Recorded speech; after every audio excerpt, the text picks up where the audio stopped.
हैं और मैं gospel for all nation ministry के प्लेटफॉर्म से जो है यहाँ पर आज आपको सिखाने वाली हूँ हरूफे तहज्जी के मुताबिक जो है हम बाइबल मुकद्दस में से कैसे सीख सकते हैं। जैसे कि मेरी पहली क्लास में भी मैंने आपको बताया कि प्ले और नर्सरी और प्रेप के जितने भी टीचर्स जो है उनके पास जो है वो सिलेबस नहीं है कि वो किस तरीके से जो है बच्चों को जो है बाइबल मुकद्दस सिखा सकते हैं और रिटर्न में उनको जो है वो किस तरीके से जो है वो होमवर्क दे सकते हैं। तो आज जो है वो मेरे साथ रहिएगा, मैं आपको सिखाने वाली हूँ कि आप किस तरीके से जो है वो बच्चों को सिखाएंगे। जैसे कि हम हरूफे तहज्जी में जो है वो हम सीखते हैं अलिफ से बड़े तक जो है मुख्तलिफ जो अल्फाज बनते हैं हम वो सिखाते हैं। तो बाइबल मुकद्दस में से मैंने एक लफ्ज का इंतखाब किया है जिसमें जो है मेरे पास एक लफ्ज जो मैंने बाइबल मुकद्दस में से इंतखाब किया वो है एलिया। अलिफ से एलिया, अलिफ से एलिया।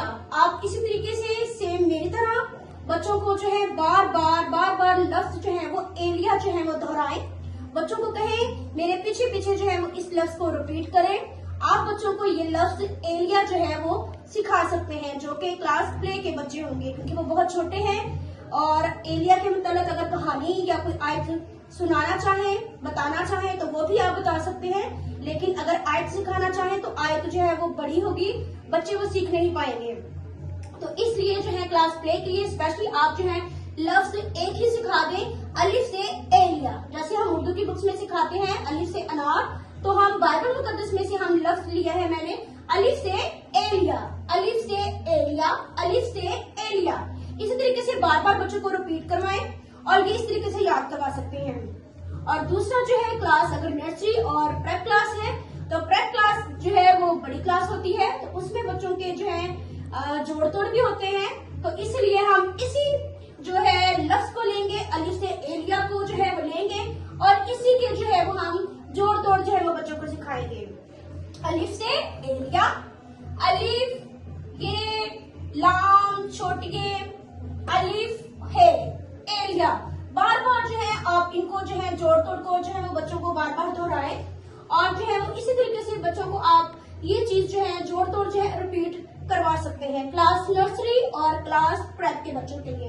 और अगर जो है वो बच्चों को आपको होमवर्क देना चाहे, मैंने देखा है कि उनके सिलेबस में कोई जो है वो बच्चों के लिए जो है वर्कशीट नहीं होती, जुबानी जो है बच्चों को दुआएं जो है वो याद करवाई जाती है, लेकिन आज मैं आपको सिखाऊंगी कि आप किस तरीके से जो है वर्कशीट जो है वो बच्चों की रेडी कर सकते हैं। ये जैसे कि मैंने एक शीट जो है वो तैयार की है प्ले क्लास की, ये है प्ले क्लास के लिए। प्ले क्लास के बच्चे जो है वो बहुत छोटे होते हैं, उनकी वर्कशीट जो है वो आप इस तरीके से रेडी कर सकते हैं। अलिफ लिखें और अलिफ से जो है जो लफ्ज बनता है वो है एलिया लफ्ज, उनको जो है वो याद करवा दें। और प्ले है, इसमें प्रेप भी है, इसमें नर्सरी भी है। ये दोनों वर्कशीट जो है प्ले नर्सरी और प्रेप के लिए है। जैसे हम स्टार्ट यहाँ से ले लेते हैं, अलिफ से बच्चों को आप लफ्ज सिखा दें एलिया। जब उनको बार बार जो है वो बोलना आ जाएगा तो ये बच्चों को आप जुबानी भी याद करवा सकते हैं। और ये प्रेप क्लास जो कि बड़ी होती है तो वो लफ्ज जो है वो एलिया जो है वो यहाँ पर लिख सकते हैं।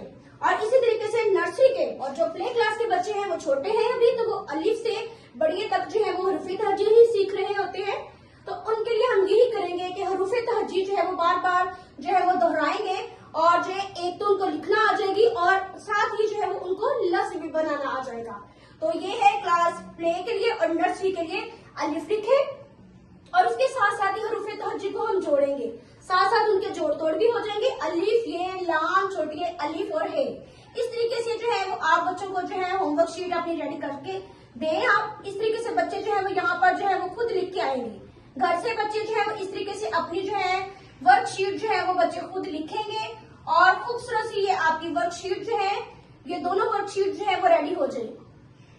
तो इसी तरीके से जो है आप बच्चों को जो है वो सिखाते रहें और जो है वो मेरे साथ रहिएगा और बाइबल मुकद्दस को हम सब जो है वो मिलकर इस तरीके से सीखेंगे और सिखाएंगे भी। Thank you so much.